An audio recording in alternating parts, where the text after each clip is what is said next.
Hi, everybody. I'm Leonard Maltin. And I'm Jessie Maltin. And you're listening to Maltin on Movies.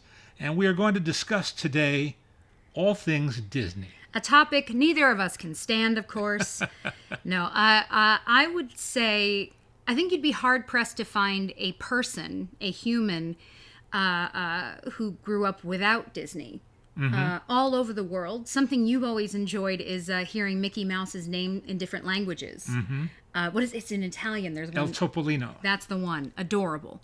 But it's such a huge part of our lives. It's such a. It's in our blood. Almost. Well, yeah, exactly. And so today we're sort of just going to do a deep dive into all the things that are Disney parts of our lives. Yeah. And I think the best place to start is your book. Well, that takes us to the end of Walt Disney's life. Yeah. And I'll explain later how we got to that point. I happened to be home from school in December of 1966. I was homesick, and the radio was on, and an alert interruption of the broadcast announced the death of Walt Disney, which was unexpected. No, I can't. Unexpected by some of his closest colleagues. He was in the hospital right across the street. I now know. Yeah. Right across the street from the studio, what is now called Providence. St. Joe's. Yeah. St. Joseph's. And no one on the staff, again, I subsequently learned, could quite believe the news because he had still, been conducting business on the phone and all that. And he'd had what they call a smoker's cough for a long, long time. In fact, he had a cigarette in his hand or in his mouth almost continuously and was conscious of the fact that he shouldn't be seen that way. Yeah. So you see very few photos of him. But it was cancer that cut him down at only 65 years old, robbing us of his imagination and his brilliance and future vision Yeah. for things. But to think that he achieved what he did Yes. in those years Yes. is mind-blowing. Talk about the term self-made man. Yeah. He was a self-made man, but there was someone at his side and behind him, and that was his brother Roy, his older brother Roy, 8 years older. Anyway, when I heard this news, I said to myself, well, I have to devote an entire issue of my little fanzine, Film Fan Monthly, to Walt Disney. And I knew then exactly how I was going to do it. I was going to do an annotated list of all of his feature films, from Snow White and the Seven Dwarfs, 1937, to The Jungle Book, 1967, because he died in December 66. Yeah. So the last animated film that he saw through was Jungle Book. And we lived in the suburbs of New York City, in Teaneck, New Jersey, and we had a Manhattan phone directory. So I opened it up and looked, and there was a phone number and address for Walt Disney Productions on Madison Avenue. And I called and asked to speak to someone in publicity. And they connected me. I always have to point this out. How old are you? Well, I was 15. I appreciate and love your tenacity. That's all. And, some people say there are no coincidences in life. There are no accidents. There are. It's sometimes just dumb luck. I was connected with a woman, a young woman, in publicity, and I told her what I needed, and she said, how can I help you? What do you need? And her name was Arlene Ludwig. She remains a friend to this day. To this day. To you and your mother and me. And she was the daughter of Irving Ludwig, who started... She is the daughter She is the daughter of Irving Ludwig, who for many years ran Buena Vista, the distribution company that Walt and Roy started in the early 1950s. So anyway, Arlene was Disney through and through. She said, what do you need? How can I help you? I said, well, I think I have all the research I need, but I do need still photos. She said, tell me what you want. And so I rattled off a list of what I wanted. And she sent them to me right away, which is just the way Arlene was and is. It's how she is. She, I just have to say it. When I was a kid, I had no idea how long you'd known each other. I just knew that Arlene was one of the few publicists for a kid who acknowledged my existence. Uh-huh. Arlene always said hello to me, and I felt like she was a big part of what Disney was in our lives.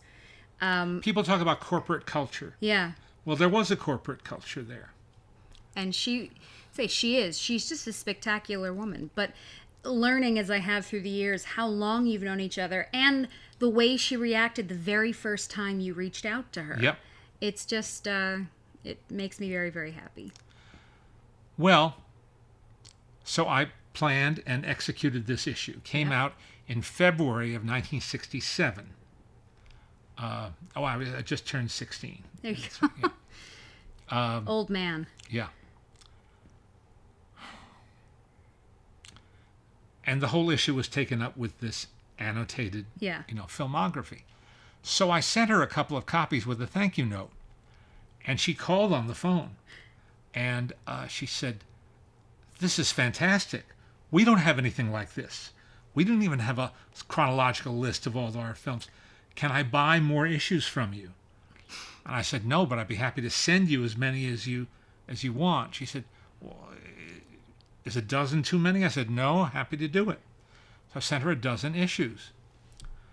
And she just couldn't stop thanking me and repeated and emphasized that they didn't have their own list of this sort. Yeah. Not list, but roster, whatever you want to call it.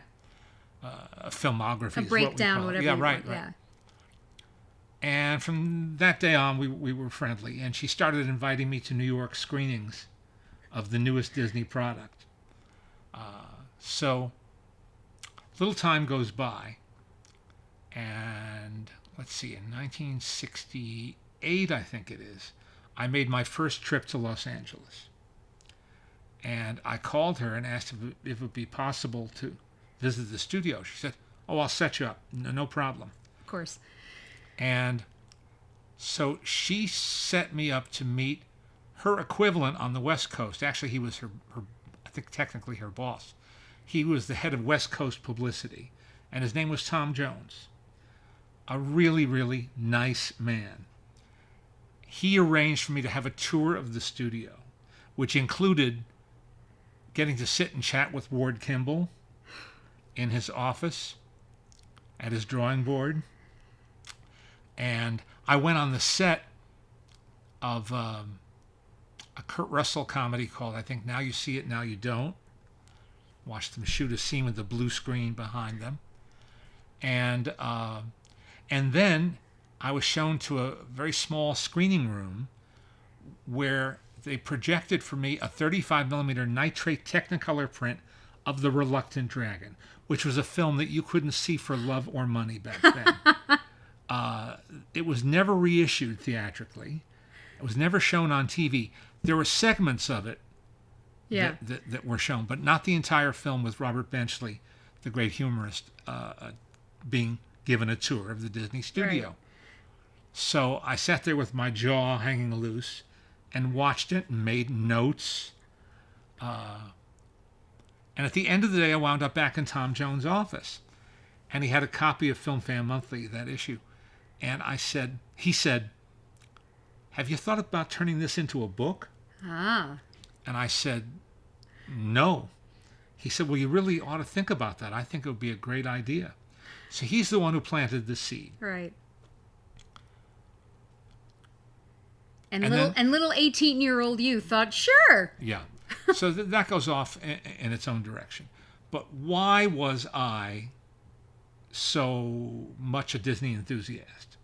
Well, that begins when I'm like 4 years old. Yeah. See, I was born in December 1950, so I was exactly the right age when the Mickey Mouse Club went on the air. The daily Mickey Mouse Club. I mean, every day. Kiddie television in those days consisted of friendly human hosts. Officer Joe, Captain Jack, people like that. And every major city had one of those, or more than one of those, who would introduce old cartoons, Little Rascals, Three Stooges, stuff like that. That's what was children's entertainment. Along comes Walt Disney, who provides the ABC television network with a daily hour-long show called the Mickey Mouse Club, where we meet these well-scrubbed, clean-cut, it must be said white, boys and girls. And their ringleader and father figure, Jimmy Dodd, and Jimmy Dodd's kind of comic sidekick, the big Mouseketeer, Roy Williams, who had been a gag man at the studio for decades. Yeah. And was a naturally funny guy. And wow, it's like I couldn't miss a day. Right. I couldn't miss a day. And I was one of millions. I was one of millions of kids who had the same reaction. At the same time, Walt Disney put his own show on the air, which was originally called Disneyland, because the whole purpose of it was to promote the upcoming opening of his, they didn't have the word theme park back then, amusement park, I guess is what they might have called it. Yeah. Called Disneyland in Anaheim, California. And everything led up to that that Sunday in July in 1955, when they opened the park, ready or not. And gosh, was I drooling to go to that. You can just imagine, Oh, and the other thing, though, I would say, if you or your kids, nephews, nieces, whoever, have not seen those Walt Disney presentations, watch them. They are, I think, just as engaging. I think that you get everything you need to get about him and why someone your age holds him in the regard that you do. Yeah. Because he really was that Uncle Walt. Yeah. Who appears and doesn't talk down to you. Nope. He talks to you. And it's just, I watch some of them and I cry because it's just this man is so warm and welcoming and loving. There's a word in the dictionary, avuncular. Yes. That suits him to a T. Yeah. And he would take us behind the scenes. He would show us how animated cartoons were made. He would show us examples of his studio history, how they made Steamboat Willie, the first, sound cartoon with Mickey and Minnie Mouse. He would show us or talk to us about the development of sound, the development of color, the ambition of making their first feature-length film, all of that. So a cynic would say, well, he was just promoting himself and promoting his movies. Well, yes, he was, but talk about a spoonful of sugar. Yeah.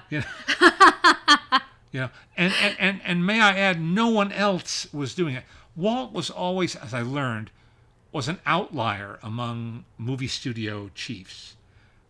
There was Warner Brothers, Paramount, 20th Century Fox, Universal, and then there was Walt Disney in Burbank doing what he did. No one else was trying to do what he did. Yeah. They didn't see him as a competitor. They didn't see him as a threat. They probably didn't see him as a peer. Yeah. Yeah. Except that he played polo with Darryl F. Zanuck in the 1930s when he became an avid polo player. He played with Zanuck, who ran 20th Century Fox, and then used that friendship to his advantage when he started to make live-action films and needed help. He had no experience doing that. Zanuck sent over some of his people and recommended cinematographers, art directors, and directors to him. So Walt never let anything stop him. He never let anything stop him. So that's the Walt Disney I grew up with. So when people say Disney to me, it doesn't mean a corporate symbol. No. It doesn't mean. I mean, that castle is great. Yeah. That logo with the castle is lovely. But I think of the man. Yeah. I mean, that's because before anything else, he was a person. He was a person named Walt Disney. I think the added bit, of course, of him being Mickey is that much more. It's perfect. You know, it's. I think that sort of the cherry on top was not only was he all of these things, but then he's Mickey Mouse. And again, a character you're immediately attached to, someone who makes you smile. And I think you'd be hard pressed to find someone who couldn't identify Mickey. Yep. Including a lot of very young children who've never seen a Mickey Mouse cartoon. Yeah, they still know Mickey. They're bringing Mickey back now, yes. On Disney Plus, especially, and doing new style animation that keeps him alive and keeps him visible. And I'm all for that. Well, hey, the fact that they put as much as they do onto Coach bags, Louis Vuitton, it really tells you just how much a character means. But also, if you're just speaking monetarily, it means that you must know it will sell. Yeah. And the fact that they just keep doing it, and the fact that Minnie has now become her own little fashion plate, and she's this whole other character. It amazes me. And I did a story for D23 magazine a year or two ago. About the merchandise, and you were my source. Yes. About all the makeup lines. Makeup and wardrobe. I mean, as I say, it just kind of blows my mind, the amount of stuff. There's juices. I mean, anything you can think of, they will put those characters on. And they will sell. But not junk. No. They've always tried to maintain a standard of quality. Yeah. But Mickey famously saved the Lionel Train Corporation from bankruptcy in the depths of the Great Depression of the 1930s because Lionel Trains licensed Mickey and Company, and that generated sales. Yeah. That put them on. And when I was a kid, I didn't have that set, but I had a Lionel Train set. It was very popular. Model trains for the baby boomer generation, of which I am a member. I don't have a card or anything, but I'm a member. Lionel Trains were a big deal. Yeah. And the Ingersoll watches, the same in the 1930s. So Mickey has made untold billions of dollars and continues to do so. Yep. How many, creations? 80. No, I don't know much. On, I don't know much that spans the way that they do. So, the Disney book. Oh no! Before we get there, I'm sorry. Okay. We're not there yet. No, we're not there yet. So, I'm watching Walt every week. Yes. I'm watching the Mickey Mouse Club every week, and I'm even. I have one piece of show and tell. Some people are going to listen to this podcast. Others will have the opportunity to see the video. But I have here the Walt Disney's Mickey Mouse Club Annual. And it's a hardcover book. And with 4 photos in a quadrant. One is all the Mouseketeers in cowboy gear with Jimmy Dodd and Roy Williams. One is Spin and Marty, which was the daily serial, one of the daily serials on the show. Here's Fess Parker and Annette from the movie Westward Ho the Wagons, which I think is also the source. Well, she's wearing the same outfit as they are above. And this is young Karen Pendleton, one of the young cute Mouseketeers, with the actor Iron Eyes Cody playing an Indian, scowling Indian. So this is a Western themed cover. Now, this was a compilation from the Mickey Mouse Club magazine, which was a slick and not inexpensive magazine. I think it was 50 cents an issue at a time when comic books were 10 cents. Don't hang me if I'm wrong about that price, but that's what I think. But what I find funny is, I still have this. Yeah. This is my original copy from 1957, and the spine is non-existent. It's existent. It still holds the book together, so it exists. That glue is giving it all it's got. But it's torn to hell, and an expression you never would have heard on the Mickey Mouse Club. And so, out of curiosity, I went online the other day to see if I could, maybe buy myself, no, all existing copies look like this, because kids don't treat books gently. No. Especially books that they open and close and read now and then. And I don't think it was built for heavy-duty wear and tear like kids could give provide them. Yeah. The Mickey Mouse Club, what is it? Here's a picture of Walt and Mickey.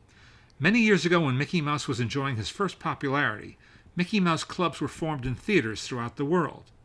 The parents of many of the children who are today's Mouseketeers may have been members of the old Mickey Mouse Club. When the daily Disney television show came along, it was thought fitting and proper that Mickey should be the central figure, and that the show should be called the Mickey Mouse Club. Everyone who regularly watches the Mickey Mouse Club television show is automatically a member of the Mickey Mouse Club, and a Mouseketeer first class in good standing. Man, oh man. And you were.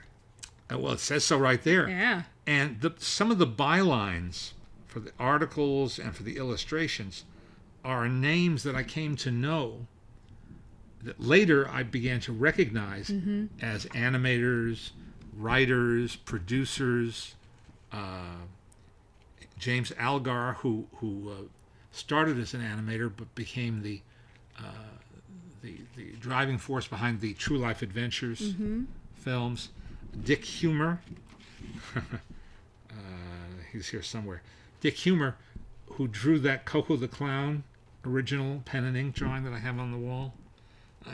There's even a byline for Bobby Burgess, one of our favorite Mouseketeers, who made me an official. He did. Mouseketeer at the D23 convention. Those Mouseketeers, the Surviving Mouseketeers, I think that they were trained by Walt, and to this day they uphold what he represented. Yeah. They know that when they meet someone like you or my mom, that you're going to be very emotional and very excited, and they get it. They get that they're a huge part of your life. And it's so much fun to be at events where they are, because people just lose their minds. Similarly, you talk about Spin and Marty on the cover there. I will never forget when I was 12 years old and we were at an event at Disney World, and the actors who played Spin and Marty were walking towards us, and my mother let out a sound that honestly, it just wasn't human. It was this noise, and then she whacks me and she goes, "Oh my God, Jessie! It's Spin and Marty!" It was hilarious. And we have a great picture of her with them, and that smile on her face is one of the funny. Being Tim Considine and David Stollery. Yes. And Tim Considine, as she tells me, was her first crush. So. And again, I'm sure she's not alone. No. Sure she's not alone in that. Well, remember. Who was your favorite? Your favorite Mouseketeer? Darlene Gillespie. Darlene was your favorite. Yeah, she starred in a serial called Corky and White Shadow, which is serialized in this book. Yeah. But that was when I was a kid. That was one of the things is my dad would talk about his favorite. Yeah. His favorite Mouseketeer. Everyone else was crazy about Annette, and I liked Annette just fine. Annette.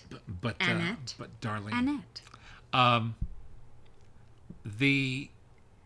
The impact of that show is impossible to describe.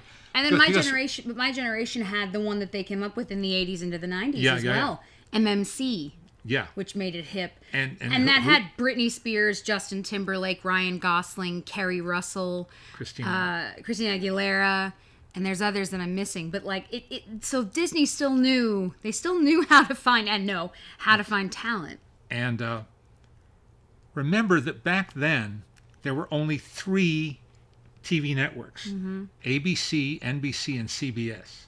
So the audience wasn't fragmented as it is today among hundreds of cable channels and satellite channels and now streaming channels, there were only three. You had local independent stations too, but essentially three networks, three to choose from. So when Walt Disney put Davy Crockett on the air the first year, now this is a story that proves that even Walt was only human. He knew that on Disneyland, the hour-long show, that he would have some animation shows. They're supposed to be from the four lands of Disneyland: Adventureland, Frontierland, Fantasyland, and Tomorrowland. Yeah. And so when it was Adventure or Frontierland, it was Tales of America's Early Days. Right. So I think the first one that aired was Davy Crockett. And he discovered a young actor, a young, tall, good-looking actor named Fess Parker, who'd been doing bit parts in movies. And they went to Tennessee, Davy Crockett's home turf, and they shot a 3-part adventure that would unfold in 3 weeks on the Sunday night show. I don't think it was Sunday night then. Maybe another night of the week. Anyhow. We'll allow you to maybe get it wrong. Yes. It's okay. Thank you. You're welcome. You're very kind. But by the third airing, the nation was in the grip of Davy Crockett. First off, they wrote, Walt said that he wanted like a ballad. And so two guys wrote the Ballad of Davy Crockett. And it became a hit record that stayed on the top of the charts for months and months and months. One of my first clear memories is at age 4 in nursery school, wearing a coonskin cap and singing at least one stanza of the Ballad of Davy Crockett. And thank you for that image in my head now. Again, like millions of other boys my age, I'm sure. Well, this is one of those rare times when Walt didn't see it coming. Ah. He had no inkling of how this would take off. And so there was no merchandise. And there were no coonskin caps. Well. At least there weren't until everyone and his brother in the clothing and accessory business started turning them out. Yeah. Because Davy Crockett was a real figure in American history. Yes. Walt didn't own that. He only owned his version of Davy Crockett and the song. So he told the story on himself how he had this sensation, this phenom on his hands, and Davy died at the end of the last segment at the Alamo. He killed off his hero. But being Walt Disney, he figured things out. Of course he did. He just went back in time a little further and did a second. Now, what he did was, this is, again, so ingenious. Television was black and white then. There were experiments with color, but nobody was transmitting shows in color. Certainly nobody was receiving shows in color. Right. But he decided to spend, and color cost more to shoot and develop in those days than black and white. Sure. He spent the extra money to shoot that series in color. And it still looks beautiful, by the way. And after it became such a sensation, they spliced the 3 episodes together. They cut some stuff and trimmed it down and made it a feature film and released it the next summer when all the kids were home from school. So smart. And that became the feature film Davy Crockett, King of the Wild Frontier, which was a hit in theaters, as it had been on TV. The next season, they had another multi-part Davy Crockett 2-parter, which, again, they edited together, and the following summer became a hit movie. I mean, just, talk about having a Midas touch. Truly. And then a quick personal time jump for us. I must have been, I don't even know, 11? Something like that. And we drove up to Fess Parker's winery, which is not far from Santa Barbara, California. And we got to meet him. And he was still 700 feet tall. He was a very tall guy. handsome and soft-spoken and so lovely. And he toured us around the vineyard and he took us into his oak cask room. All of it. We got to look at all this stuff. Of course, I didn't get to drink anything, but you guys did, and you bought some of his wine, which people really like. Side note, they really like his wine. But of course, you can buy the wine with little coonskin caps. And that's their logo. And too. That's the best thing in the world, is you get these wines with little coonskin caps on them. Wine bottles with coonskin caps. Now, something else Walt did on his weekly show was he teased us with previews of his upcoming theatrical movies. Yes. So when Johnny Tremaine was going to come out in theaters, there was a Johnny Tremaine episode of the show, which was nothing but a big preview trailer for the film, and it worked. Yeah. I went. I showed up. I was there when it played my local theater in New Jersey. The one that must have really flabbergasted his rivals was they did an hour special called Operation Undersea, about 20,000 Leagues Under the Sea. Okay. It won an Emmy as Best Documentary. It's too funny. Yes. It's too funny. So he had his bases covered, and there were no other TV. Again, he was not like Jack Warner or Louis B. Mayer or Daryl Zanuck or any of the other bigwigs of the studio. They didn't host TV shows. No. They didn't tell you about their history. No. There was a show called Warner Brothers Presents, but they hired an actor, Gig Young, to host little special fill-in features. No one else was coming into our living rooms and as an identifier, right, as a personification. Are we at the point of the Disney book yet? No. Oh, man. No. What now? No. Anyway, I came to, I wouldn't dream of missing one of those shows. Right. I just wouldn't. And I was a bookish child, spent a lot of time in my local public library. Yeah. Well, looking for books on Walt Disney, kind of out of luck. Yeah. There was one in 1942, a serious book that was out of print. Okay. And then in 1959, Bob Thomas, who I came to know, who was the Associated Press Hollywood correspondent, was hired to write the text for a book called The Art of Animation. It came out in 1959 to coincide with the release of Sleeping Beauty, which was Walt's most expensive and ambitious animated feature up to that time. But it really is kind of a primer on all the components of animation. And again, like Walt, it doesn't talk down to a young reader. It's just written clearly and simply, and with a lot of illustrations. And so that was the book I clung to. I couldn't afford to buy it then, but I took it out of the library repeatedly and eventually bought a copy. And then eventually Bob did a revision of it some years later. And then I got to know Bob Thomas. Mm-hmm. And Bob has another connection, which is that in more recent years, Roy Edward Disney, Roy O. Disney's son, Walt's nephew, asked Bob if he would write a definitive biography of his father. And it's called, I think it's called Building a Kingdom, something like that. It's a great biography of Roy Disney, who was the forgotten Disney. Yeah. Or the underappreciated. Yeah. Yeah. For anyone who is a fan, they understand how much that really Walt, he needed that other half. Roy was Walt's enabler. That usually is a negative word for somebody who, But in this case, he just took care of things so Walt could be a dreamer. The story he told, if you've heard it before, indulge me. The story that he always told was when they were kids and they slept together in the same bed, and they came from nothing. Yeah. They were not dirt poor, but they were not very far above that level.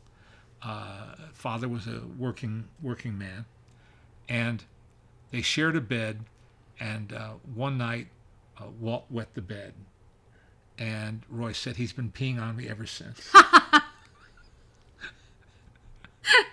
But he accepted his role as Walt's older brother, who was looking out for his kid brother. Mm-hmm. And a great job he did. Yeah.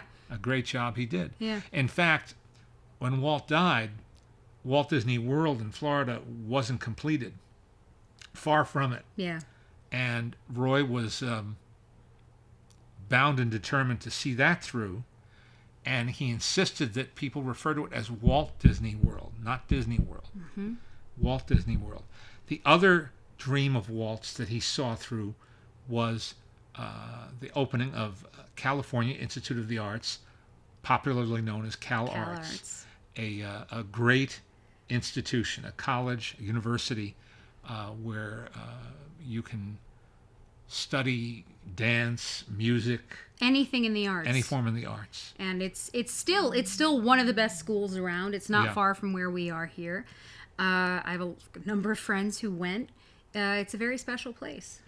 And it's the reason Pixar exists. That's right. It birthed a whole generation of animators. Yep. Who eventually took over the animation business. And also some guy named Tim Burton. Yeah. It's incredible. Its history on its own is incredible. So are we at the Disney book now? Almost. Oh my God. The show's going to be over by the time we get to the book. Well. All right, go on. So when I say that Walt Disney looms large in my life, I think you begin to understand why. Now, my one great regret is that I never got to meet him. But I feel blessed that I and our family, did get to know Diane Disney Miller, his older daughter. Didn't ever get to meet Sharon, her sister, no. who passed away before I think before we were living out here in California. But we got friendly with Diane. And she was she was not a public figure and didn't want to be a public figure. No. She was kind of nudged into that position and accepted it because somebody had to be out front. Somebody had to be the spokesperson. And she became that. Her mother, Lillian, made this incredible bequest to the city of Los Angeles, which eventually became Walt Disney Hall. Yeah.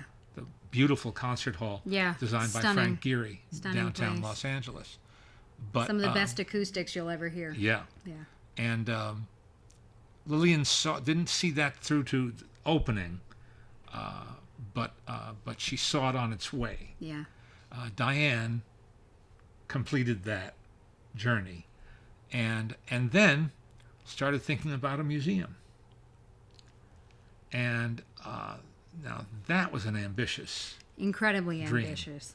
But, and I can say this as a daughter, when you realize that someone's legacy is up to you, and that it's important that you be the person that helps them make sure that the work they've done exists forever. Mm-hmm. But also, in her case, part of why she decided to put the museum in Northern California was to separate it a little bit from sort of the more corporate side of Disney. Because it's not a Disney property. No, it's not about that. It's about Walt and his family. Yeah, what's I mean? But it's about Walt, the person, and how he created the things he did and the family in general. It's an incredible museum. If you've never been, we cannot recommend it enough. It's a very, very special place. It's at the Presidio in San Francisco. And it's a little bit hard to find, but if you do, I promise you'll be rewarded. An incredible place. It's not really for kids. There's nothing kids can't see or enjoy there. But it's a bit deeper than that, I think. Yeah. But my best friend Kristen and her husband, they did their wedding photos there. It's just a very, very special place, and I think that Diane has passed, and so now has her husband, and so their daughters are helping keep it alive and doing a beautiful job. To me, this is how you get to know the real Walt Disney. Mm-hmm. And you get to see what he cared about, because he adored his family. He absolutely adored his family, and they were a huge part of everything he did. I interviewed Diane. This is on the 100th anniversary of his birth, which was 2001, at a special evening at the Academy of Motion Picture Arts and Sciences. And other people spoke during the course of the evening. We showed film clips, of course. And at the very, very end, I said to Diane, "What makes you proud or proudest?" And she said, "Well, I'm proud of everything he achieved, and I'm proud that he was my dad." Mm-hmm. And that puts it about as relatable a level as anybody could. Mm-hmm. He wasn't a genius to her. I'm sure he was all of those adjectives, but at the Yeah. end of the day, he's just also her dad. Yeah. And we should also say as well, the way that he adored his wife, and the two of them, being in the time that we are now, when people are questioning family values in such a big way, and the shifts and the changes, something I appreciate so much is when somebody is out there reminding you just how much family matters. And so Walt Disney, as big as he was and the person that he became, this sort of, in some ways, like mythical figure to some people, which is why some people try to tear him down, because they don't want him to be... I think people have a hard time believing that he was able to do everything he did. Yeah. Now, he was not a saint. He was not he's a a human perfect being. person. He's a human being. But and Diane learned that she had to even embrace that in building the museum. Yeah. The most difficult period of Walt's career was the strike, when his artists went on strike in 1941. And this was unthinkable to him and hugely upsetting. But she realized that it was also part of his history. Mm-hmm. And how he dealt with it was part of his history. And so that's reflected at the museum. Yeah. It's a big deal. We should also say that you are on the board there, and you got to be there when they opened it originally. And Diane thanked my mom, Alice, because as she told her, my mom will tell you this to this day, if you don't have a good gift shop, there's just no point. Yes. Why even go to the museum? Any museum. If there isn't a good gift shop. So when you go there, and they do have wonderful things, you can thank my mother. And as I say, that's exactly what Diane did when they opened the museum. So that makes me happy. All right, I've had enough. Talk about the Disney Films book. So Tom Jones planted the seed. Yes. The publicity chief on the West Coast. And I came back and started thinking about it. And how would I do it? Mm-hmm. And what would it consist of? And I realized that writing about every short subject was just impractical. That would take an encyclopedia. Mm-hmm. But I could write a general chapter about the animated shorts, and I could write a general chapter about the television work, and list all of them so that they were all accounted for. Mm-hmm. But essentially, it's an expansion of the Film Fan Monthly issue. It's an annotated survey of every Walt Disney feature film. And when I say every, I mean the stuff people love and cherish and the stuff that people never heard of and maybe don't even care to see. What happened was, in those days, there was a big market in 16 millimeter rental films. Yeah. Schools, Boy Scout groups, Girl Scout groups, summer camps, organizations rented 16 millimeter films long before the advent of video. And Walt Disney had what they called the depository, a regional depository, so that they could ship to, say, the Northeast. And where was it? in the town next to where I lived in Teaneck, New Jersey. So yeah, when we talk about luck and things happening, it was the next town over. Pretty unbelievable. It was in Paramus. Beautiful Paramus. Beautiful Paramus on Route 17. And so I called Arlene, and she said, all right, I'm going to set something up so that every Friday you can go and you'll meet the man who runs the depository, and you will sign out a print of one film, watch it over the weekend, and then bring it back on Monday, and then you can take another one. And so I wanted to watch them chronologically because I sort of wanted to experience the development and evolution of what the studio did. Now, they didn't have every film. Like Fantasia, they never printed a 16mm copy of. But that got reissued theatrically, so I got to revisit that and take notes. But in my basement, where I screened 16mm films, I was showing all these Disney movies. And so I had a full house. When I showed, Dumbo, I had a full house. Yep. When I showed The Three Caballeros, I had a full house. When I showed Treasure Island with Bobby Driscoll and Robert Newton, I had a full house. By the time I got to the nature films like White Wilderness, or some of the live action films like 10 Who Dared, which Roy famously produced, and Walt would never let him forget it. It was a flop. I was all alone. Yep. I was all in the alone. basement by yourself. I also love that at a certain point, the nice guy at the depository did start letting you take two. Yes. He was very nice. He was very nice. He was very nice. He said, no one's looking. No one's Take two at a time. But and then didn't you have to get a bigger sheet? Yes, for CinemaScope. Yeah, for CinemaScope. For the widescreen movies, I had to borrow a special lens from a collector friend, a film collector friend, and we couldn't get a screen that size, so we hung a bed sheet, and we watched Westward Ho the Wagons and The Great Locomotive Chase, and I think Lady and the Tramp, all in widescreen. It's wild. And to explain just for a moment, that's why when people come up to my dad to ask about this book or tell them how much it means to them, the first thing that I always picture is my dad in his basement with a sheet on the wall. And I don't know what people imagined, but I don't think it was that. I feel like that's probably not where their minds went initially. The other thing I learned fairly early on is that the credits didn't seem to appear in print anywhere. The full credits, the music editor, the sound engineer. So I used the lens of my projector as a loop. Wow. What jewelers call a loop. Yeah. To magnify them, and I would have to write down all the credits before returning to print.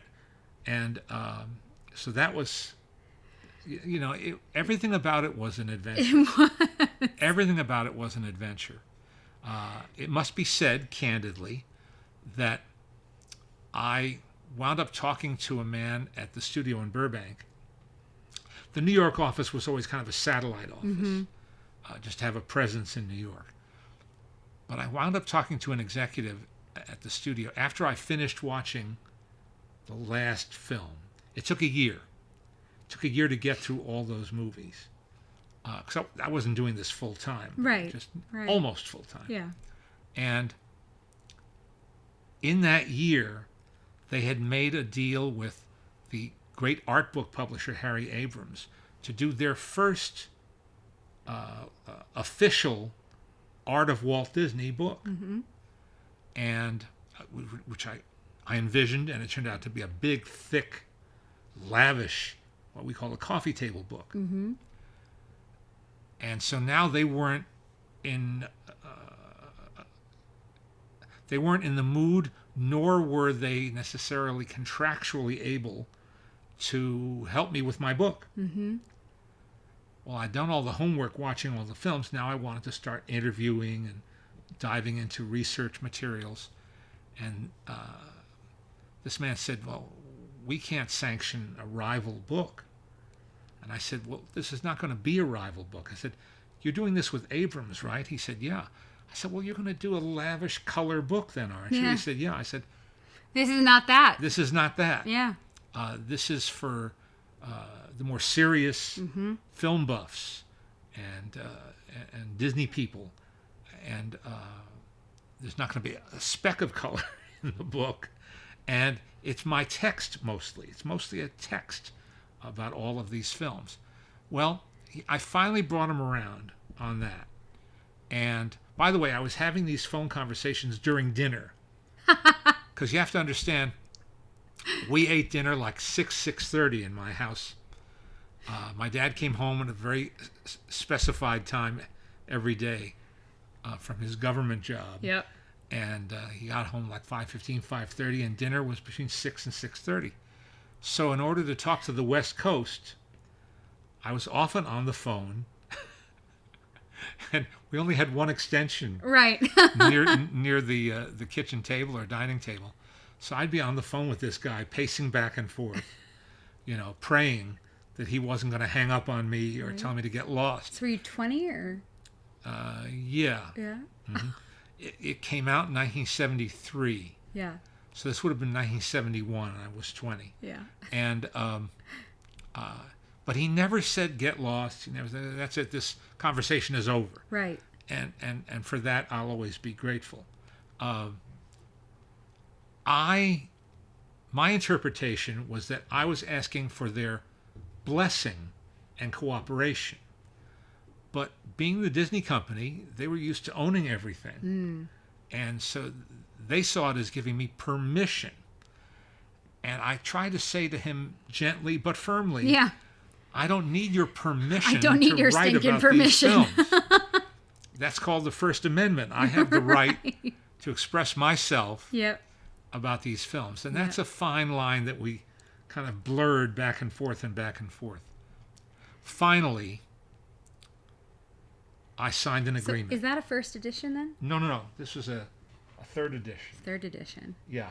This is an abridged version. That's what I thought. It's when I was doing this series of paperbacks. For those of you listening and not watching, my dad has a little bookcase next to where we're sitting on the couch. Yeah, this is a what they call a mass market paperback. Yeah, it's mass market paperback, and it says, from Mickey Mouse to Mary Poppins, the multitude of Movieland marvels brought to life by the Disney Golden Touch. And according to Filmograph, it's the next best thing to seeing a good Disney film. Newly abridged and updated, Leonard Maltin. Look at you.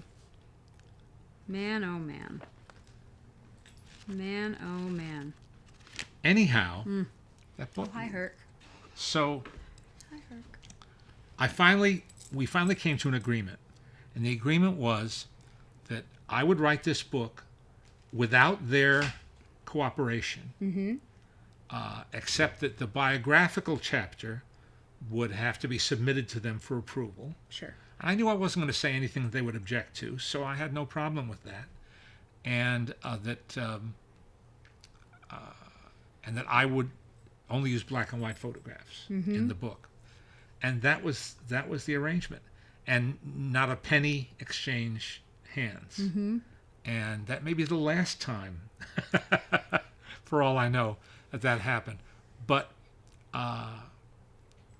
It was quite the adventure. Yeah. It was quite the adventure. And and then when the book came out, it came out just before the Abrams Art of Walt Disney, which was written by a guy named Christopher Finch, who I've since met.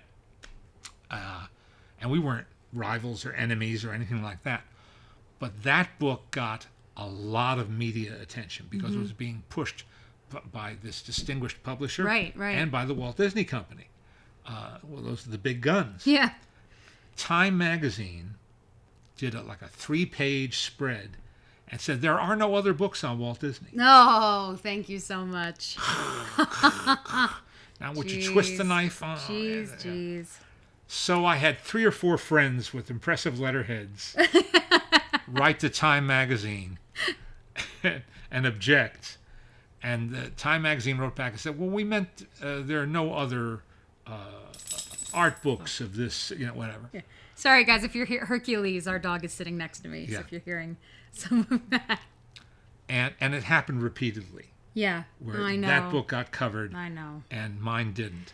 But you know what? To this day, it was a successful book. To this day, people come to you and talk to you about it. And as we've gotten to know the folks at the Disney Archive, first of all, you were there when the Disney Archive became a thing. Well, when I started working on this book, Dave Smith was not yet in the employ of the Walt Disney Company. Right.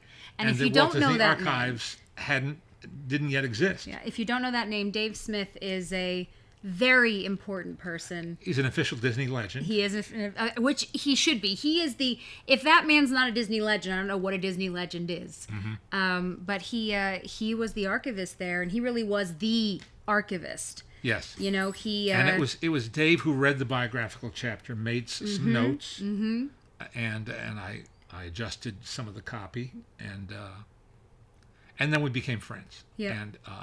And he was a valued and treasured resource for many, many years after that. And much like Arlene, wanted to share the information. Oh, sure. And that's, again, there's something, you cannot buy enthusiasm, passion, and kindness. Yeah. And when you meet people who are that way, naturally, and in fairness, a lot of our archivist friends are that way in many different places. They're saving it for the purpose of sharing it. That's right. They're the sharers and they're the hoarders. Yeah. and I met both. We've met both. Mostly sharers, but yes. The occasional hoarder. But Dave was brilliant. But yeah, your book came out, and then a little after that, he made the archive a thing. And then, irony of ironies, I got to update it twice. And who published the updated versions? Hyperion. Mm-hmm. Disney. It became an official Disney book. Yep. And the last update was exactly 20 years ago, when Toy Story was opening a new chapter in the history of Disney. So at least it's finite. Yeah. It has an appropriate endpoint. Yeah. People ask a lot if you're going to update it, and the truth is, it's a whole other world. Yeah. And it's such a complicated and complex world.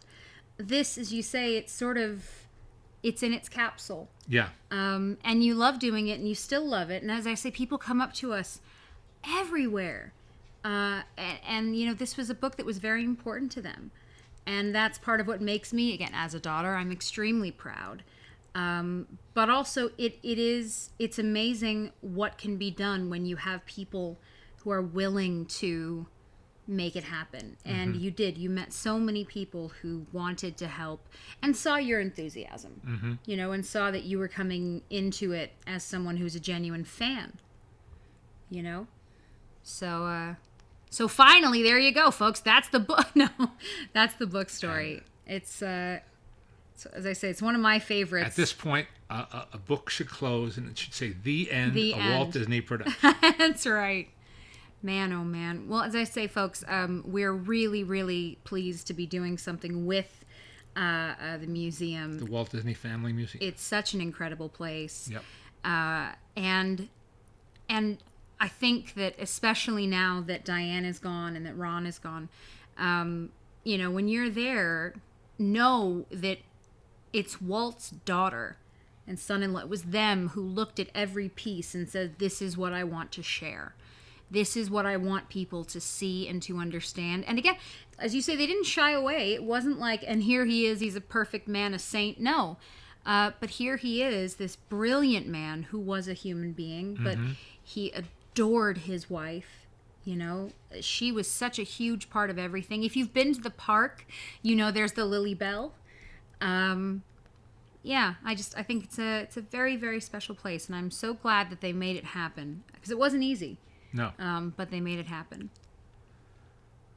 And we are happy always to talk about anything related to Walt Disney or the Disney Company and the Disney Museum especially.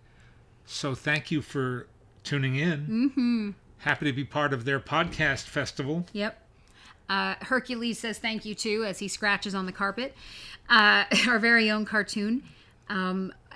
If you are not currently, as I say, obviously right now we're in a pandemic, but normal times, please make your way to the museum. You will not regret it. And the gift shop, mwah, Yeah. chef's kiss. Great gift shop. Thank you, Mom. Yeah. But they are also on the socials. You can find them, follow them. They post about different history, all kinds of good stuff there. And we post a new episode of our podcast, Maltin on Movies, every Friday. Every Friday. And we get to interview a lot of interesting people, mostly movie-related people. Yep, but also animators. And our criteria is very simple for our show. We have to be a fan. Yeah. That's the extent of it. Anyone, if we're your fan, we want to have you on our show. And all 4 years of broadcasts are available for free. Again, you can find Richard Sherman. Yep. Oh gosh. You can find Floyd Norman. So many good people. And before this started, we are going to interview Arlene as soon as it's safe for us to be together again, because her stories are incredible, really and truly incredible. Oh, and Haley Mills. Yes, that was, and Angela Lansbury. We've been really lucky. Yeah, we've gotten to interview so many incredible people, and there too. Anytime you get to speak to someone who knew Walt personally, there's just nothing quite like that. Yeah. There really isn't. So you can find all those episodes and our current episodes as well. It's available on most of the podcasts. Anywhere you find a podcast, you can find our podcast. Or you can go to leonardmaltin.com. Yep. My website. There's a link there. And there's a hot link there. And social-wise, I am at Jessie Maltin. You are at Leonard Maltin on Twitter and Instagram. You can always go to leonardmaltin.com for movie reviews, book roundups, and all kinds of good stuff. You're also on Facebook. We go live on Sundays. We have our little sort of a happy Sunday at 2 o'clock our time, PT. And you can join us there. And then there's Patreon. And people have been very generous in supporting what we do on Patreon, which is at patreon.com/maltinonmovies. And Hercules, who has joined me here, appreciates it because he says that his cheese habits are very expensive.